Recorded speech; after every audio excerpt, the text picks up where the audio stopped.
नमस्कार, मी नंदकुमार पाठक छत्रपती संभाजीनगरमधून बोलत आहे. आजचा विषय आहे नवरात्र, दुर्गापूजन, त्याचा विधी व तो विधी कसा करावा, का करावा हे मी थोडक्यात सांगणार आहे. ब्रह्मदेवाने सृष्टी उत्पन्न केली तर सनातन धर्मामध्ये मार्कंडेय पुराणात उल्लेख आलेला आहे की मार्कंडेय ऋषी यांनी देवीची स्तुती केली होती, पण तत्पूर्वी त्यांनी ब्रह्मदेवाला हा प्रश्न विचारला की ह्या ब्रह्मांडामध्ये किंवा ह्या जगतामध्ये अशी कोणती शक्ती आहे की जी शक्तीची आपण उपासना केली असल्याने आपलं संरक्षण होतं, आपली ऊर्जा वाढते आणि जीवन सुखमय होतं. त्यावेळेस ब्रह्मदेवाने त्यांना जे सांगितलं ते मी सांगतोय. प्रथम तर मार्कंडेय ऋषींनी असं विचारलं, यद गुह्यम परमं लोके सर्व रक्षा करम नृणात यन्य कस्यचिदाख्यातम तन्मे ब्रूहि पितामह. असं कोणतं गूढ रहस्य आहे, असं कोणती गुप्त गोष्ट आहे की जी केल्याने संपूर्ण ब्रह्मांडातील मानवी जीवन हे सुखमय होईल. त्यावेळेस स्वतः ब्रह्मदेव मार्कंडेय ऋषीला सांगतायत की ह्या सर्वांचं रक्षण करणारी जी दुर्गा आहे तिचे जर पूजन आपण केलं तर आपल्याला सुखशांती मिळते. तर मग त्या काय आहेत, त्या संबंधी देवी कवच किंवा सप्तशती पाठामध्ये वर्णन केलं आहे. प्रथमं शैलपुत्रींच, द्वितीयं ब्रह्मचारिणीं, तृतीयं चंद्रघंटेति कुष्मांडेति चतुर्थकं, पंचमं स्कंदमातेति, षष्ठं कात्यायनीति च, सप्तमं कालरात्रीति महागौरीति चाष्टमं, नवमं सिद्धिदात्रीं च नवदुर्गा प्रकर्तिता. असं म्हटलेलं आहे. याचा अर्थ असा आहे की दुर्गेचे 9 रूप आहे. पहिलं जे रूप आहे त्याला शैलपुत्री म्हटलेली आहे. दुसरी जे आहे त्याला ब्रह्मचारिणी म्हटलेले आहे. तिसरी जी देवता आहे, दुर्गेचे रूप आहे, ती चंद्रघंटा नावाने प्रसिद्ध आहे.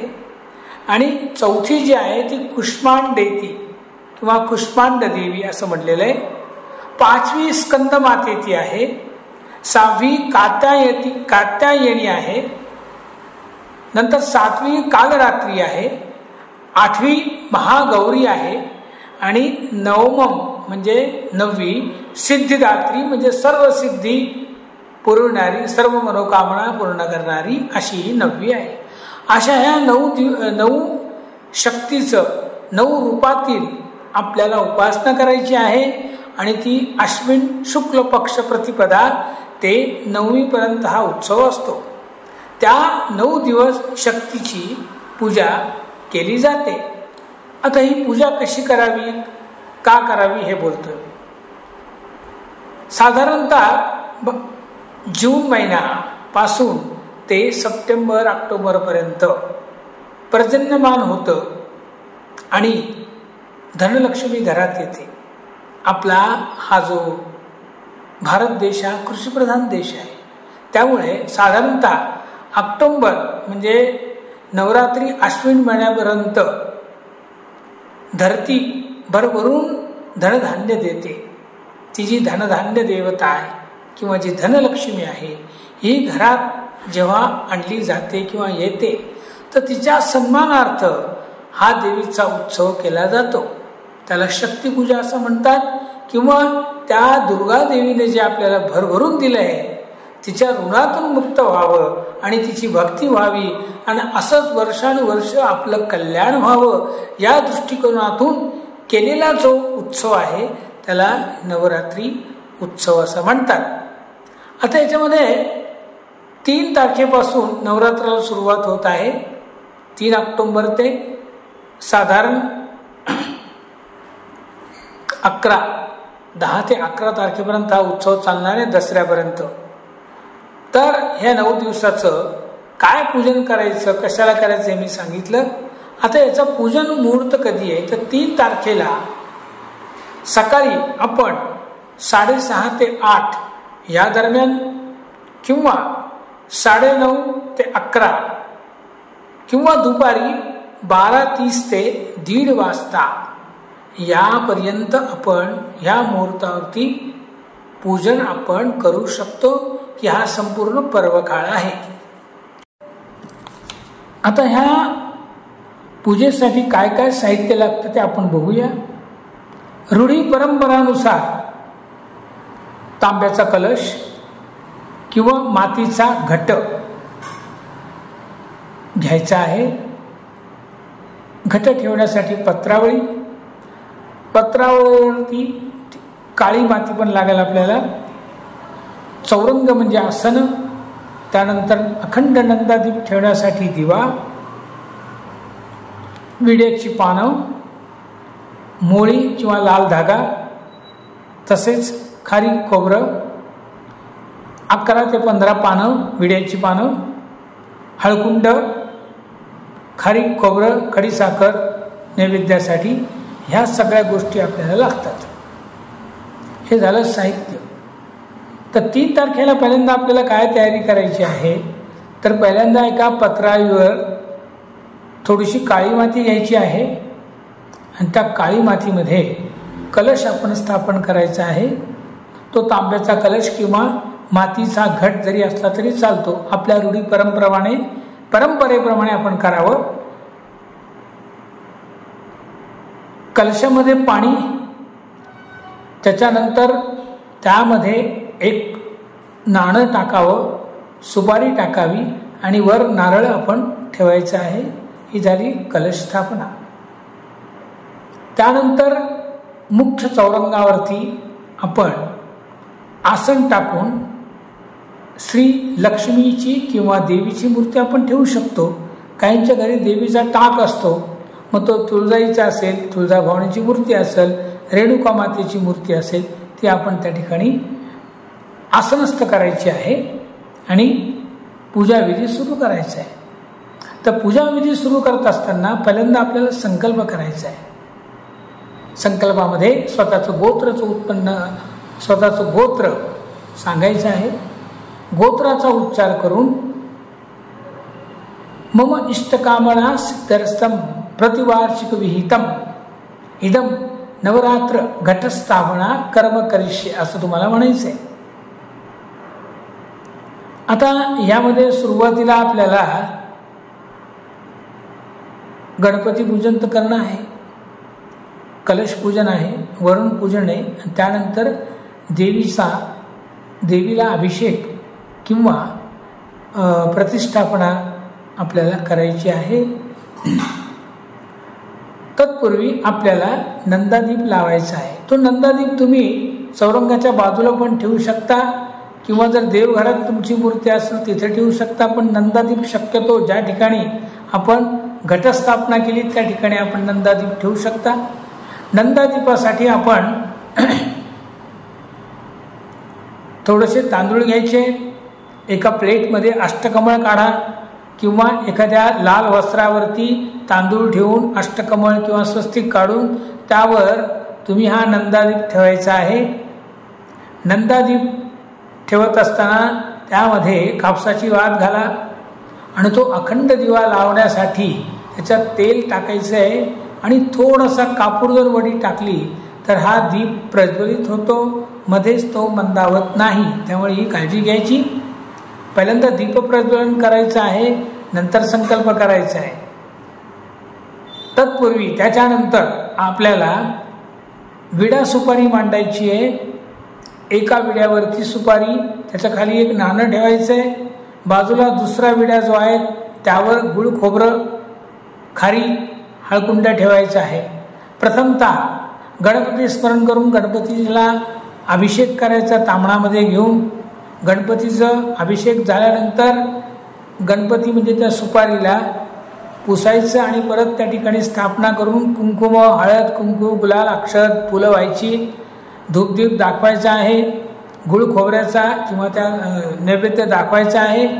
आणि हे केल्यानंतर मग आपल्याला घटस्थापना जी आपण करतो त्या कलशाची पूजा करायची आहे. कलशाचं आपण आधी स्थापन केलेलं आहे, त्या कलशाला स्वस्तिक काढायचं. लाल धागा असेल तर तो नारळाला बांधायचा मध्यभागी प्लस, आणि नंतर खाली कलशाच्या भोवती सुद्धा तो धागा गुंडाळायचा आहे. नंतर त्यामध्ये कलशात देवताला नमस्कार करून आवाहन करायचं कलशाला की आमचं कार्यसिद्धी होऊ दे. कलश का मांडायचा आहे तर कलश हे समृद्धीचं लक्ष्मीचं प्रतीक आहे. कलशामध्ये जे आपण पाणी ठेवलेलं आहे त्या पाण्यातनंच म्हणजे समुद्रातनंच लक्ष्मी आलेली आहे. त्यामुळे ते लक्ष्मीचं स्वरूप असं मानलेलं आहे. तर त्यावेळेस तुम्ही कलशाचा मंत्र म्हणू शकता. कलशस्थ मुखे विष्णू कंठे रुद्र समाश्रिता. मंत्र येत नसेल तर कलश देवताभ्यो नमः एवढं म्हटलं तरी चालेल. आणि कलशाला गंध लावून माळ अर्पण करायचे, फूल व्हायचंय, दिवा ओवाळायचा आहे, एवढं करायचं. गणपती वरून पूजन किंवा कलश पूजन झाल्यानंतर तांबणामध्ये देवीची मूर्ती घ्यायची आहे. देवीच्या मूर्तीवर सुरुवातीला षोडोपचारे पूजा करायची, म्हणजे पाण्याने 2 चमचे पाणी घालायचं, नंतर 2 चमचे पंचामृत घालायचं, पुन्हा चांगलं पाणी घालायचं आणि श्री सुक्त म्हणून श्री देवीच्या मूर्तीस अभिषेक करायचा आहे. श्री सुक्त येत नसत तर ओम लक्ष्मीभ्यो नमः किंवा ओम नमो दिव्ये महादेव्ये शिवाय सततं नमः नमः प्रकृतिभद्राय नियता प्रस्मृता किंवा सर्वमंगल्य मांगल्ये शिवे सर्वार्थसाधिके शरण्ये त्र्यंबके गौरी नारायणी नमोस्तुते असं म्हणून आवाहन करायचं आहे. अभिषेक झाल्यानंतर मूर्तीला पुसायचं आहे. देवीच्या मूर्तीला स्थानापन्न करायचं आसनावर चौरंगावरती. त्यानंतर गंध चंदन हे लावायचं आहे देवीला. आपल्याकडे जर माळ असेल तर माळ फुलं अर्पण करायचं आहे. अशी देवीची आपल्याला षोडोपचारे पूजा करता येईल. त्यानंतर देवीला धूप दीप दाखवायचा आहे, नैवेद्य दाखवायचा आहे. बरेच ठिकाणी 9 दिवस वेगवेगळ्या प्रकारचा नैवेद्य देवीला अर्पण केला जातो. यामध्ये खारीक खोबरं यांचे तुकडे करायचे, त्यामध्ये खडीसाखर मनुका बेदाणे किंवा काजू टाकायचं आणि तो नैवेद्य श्रीदेवीला अर्पण करायचा. आणि त्यानंतर आपण आरती करू शकता. आता आपल्या परंपरेप्रमाणे ज्यांच्या घरी नवरात्र पूजन आहे त्यांनी आणखी काय काय करायचं हा एक महत्त्वाचा विषय आहे. तर 9 दिवस 9 प्रकारच्या माळा आपण एक एक माळ अर्पण करायची 9 दिवस. आता 9 दिवस माळ जेव्हा आपण अर्पण करतो त्यामध्ये वेगळ्या रंगाची फुले पण असू शकतात. प्रथम दिवशी कोणती, दुसऱ्या दिवशी कोणती हे मी तुम्हाला विस्तारपूर्वक सांगणारच आहे. आता यामध्ये माळ जेव्हा आपण अर्पण करतो तर मी आत्ताच जसं वर्णन केलं की प्रथम पहिल्या दिवशी शैलपुत्री आहे. तर शैलपुत्री हिला आपण जी माळ अर्पण करणार आहोत पहिल्या दिवशी ती शेवंतीची किंवा सोनचाफ्याची फुलं अर्पण करा. दुसऱ्या दिवशी तुम्ही अनंत मोगरा किंवा पांढऱ्या रंगाची फुलं अर्पण करू शकतात. तिसऱ्या दिवशी तुम्ही निळी फुलं किंवा कृष्णकमळ सुद्धा अर्पण करू शकतात. चौथ्या दिवशी चौथ्या माळेला केशरी भगवी अबोली रंगाची फुलं आपण अर्पण करू शकतो देवीला. 5व्या दिवशी कुंकुम म्हणजे लाल रंगाची फुलं ही पण तुम्ही अर्पण करू शकतात. 6व्या दिवशी कर्दळीचं फूल सुद्धा त्या ठिकाणी आपण अर्पण करू शकतो. 7व्या दिवशी झेंडूची फुलं किंवा नारिंगी रंगाची फुलं आपण अर्पण करावी. नंतर 8व्या दिवशी तांबडी किंवा जास्वंदी किंवा लाल प्रकारचं कमळ जे मिळतं ते तुम्ही अर्पण करू शकतात. 8व्या दिवशी तुम्ही कुठलीही फुलं वाहू शकतात, पण त्या दिवशी कुंकुमार्चन 9व्या दिवशी कुंकुमार्चन करू शकतात. अशा प्रकारे तुम्हाला 9 दिवस अशा प्रकारची फुलं किंवा फुलांची माळ तुम्ही अर्पण करू शकतात.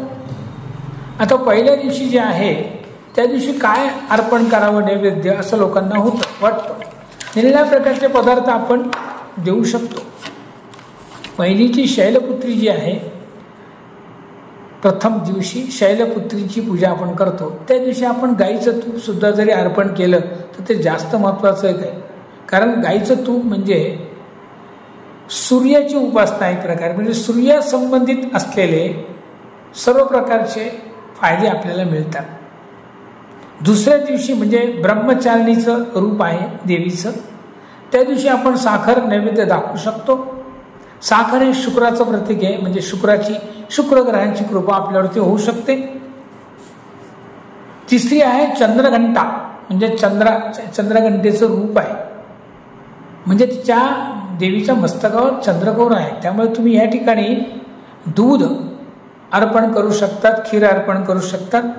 चंद्र हा असं वर्णन केले, चंद्रमा मनसो जात चक्षो सूर्यो अजायत, म्हणजे मानसिक सर्व त्रास अशा प्रकारचे देवीला पदार्थ दिल्यानंतर निघून जातात. चौथी जी आहे ती कुष्मांडा आहे, कुष्मांडेचं रूप आहे. त्या ठिकाणी तुम्ही गरजूंना अन्नदान करू शकता, पण देवीला जर तुम्हाला नैवेद्य द्यायचा असेल तर खीरपुरी किंवा मालपुआ दिला तरी चालतो. पाचवी जे ते स्कंद मातेचं रूप आहे देवीचं, ते ब्रह्मस्वरूप आहे. सनत कुमार जे आहे ते सनत कुमारांनी सुद्धा त्या देवीची पूजा केली होती. आणि ह्या ठिकाणी आपल्याला जे नैवेद्य द्यायचा आहे तो खडीसाखरेचा दिला तरी चालतो, कारण खडीसाखरेमुळे ज्ञान सुद्धा वाढू शकतं. सहावं रूप जे आहे ते कात्यायनीचं रूप आहे, तर कात्यायनीच्या रूपामध्ये मधाचा नैवेद्य दिला जातो. आणि कात्यायनी म्हणजे सुंदर स्वरूपाची आहे, म्हणजे सौंदर्याची खाण असली देवी आहे. त्यामुळे रूपवान व्यक्तीसाठी सुद्धा मध अर्पण करणं हे महत्वाचं आहे. सातवी जे रूप आहे देवीचं ते कालरात्री आहे, तिची तांडवाची अवस्था आहे, शिवतांडव नृत्य करतो तशी अवस्था आहे. म्हणून त्या ठिकाणी आपण गुळाचे पदार्थ किंवा गुळ सुद्धा नैवेद्य अर्पण करू शकतो.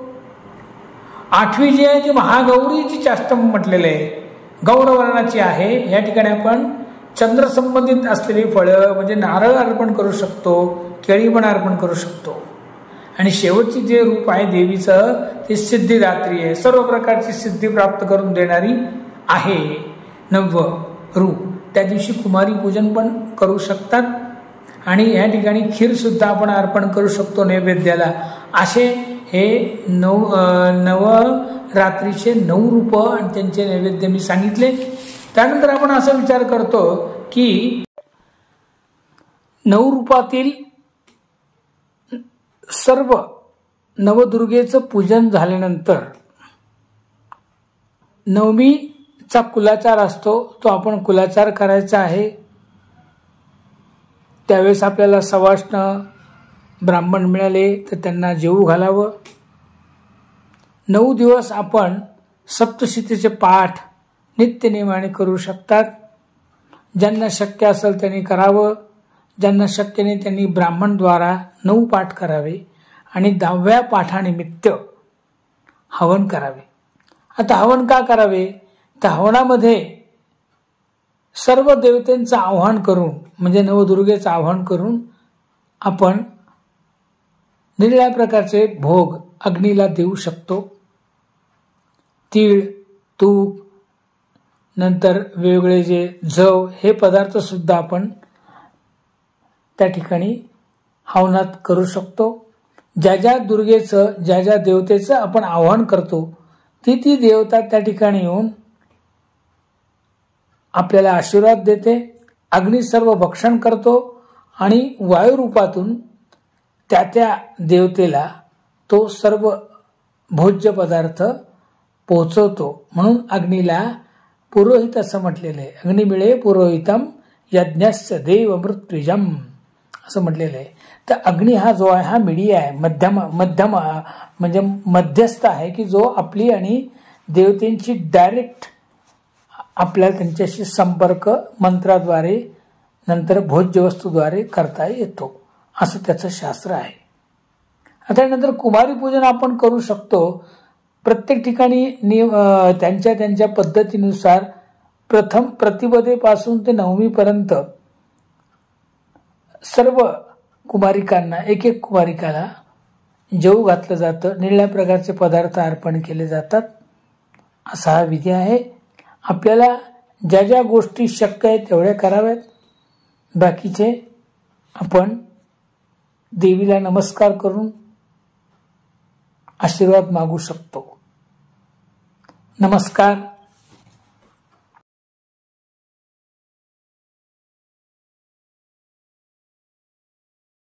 अध्यात्मावर अशीच माहिती मिळवण्यासाठी देव माझा चॅनलला सबस्क्राईब करा.